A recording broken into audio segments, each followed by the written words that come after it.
के बजरिया, चला हो कंवरिया बाबा के दुआरिया। जिला आजमगढ़ देव गाँव के बजरिया, चला हो कंवरिया बाबा के दुआरिया।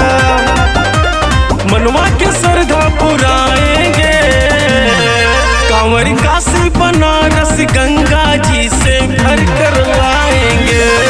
पातालपुरी महादेव जी को जलवा चढ़ाएंगे।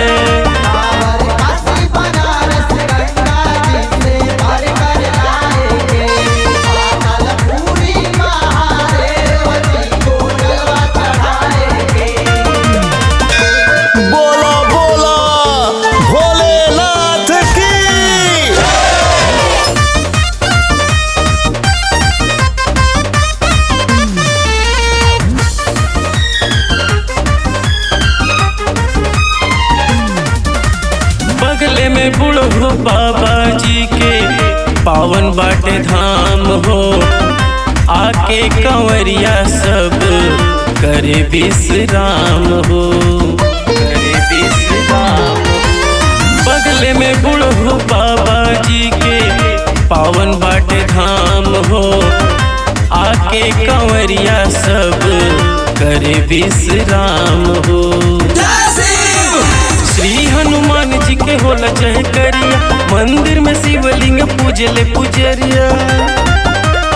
चल के ध्यान लगाएंगे, कांवर काशी बनारस गंगा जी से भर कर लाएंगे।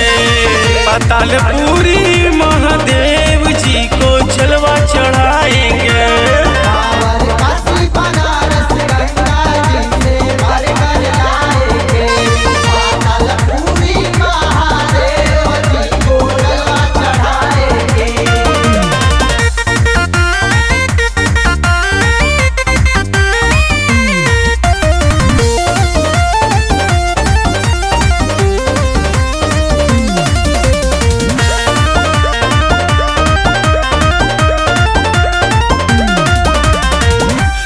से रटेला जी भी बाबा जी के नाम हो, दर्शन से बनी जाला बिगड़ल काम हो, बिगड़ल काम हो। दिल से रटेला जी भी बाबा जी के नाम हो, दर्शन से बनी जाला बिगड़ल काम हो।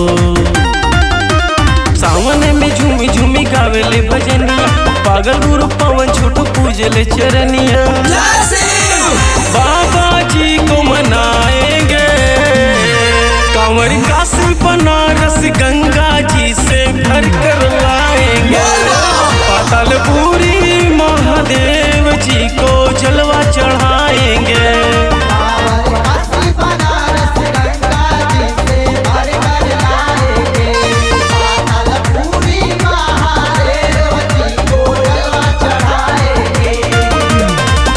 आजमगढ़ देव गाँव के बजरिया, चला हो कंवरिया बाबा के दुआरिया। मनवा के श्रद्धा पुराएंगे, कांवर काशी बनारस गंगा जी से भर कर लाएंगे।